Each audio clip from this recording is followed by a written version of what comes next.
How to move a refrigerator. Use a appliance dolly when moving a refrigerator. Place the dolly under the refrigerator. Use the strap to wrap around the refrigerator. Make sure the straps are tight and pull the lever to hold the fridge in place. When going down steps, make sure the fridge is in front of you with support on the other end.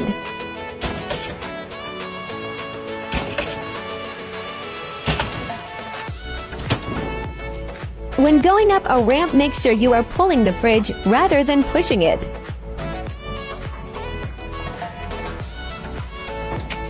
When going down the ramp, make sure the fridge is in front of you with support on the other end.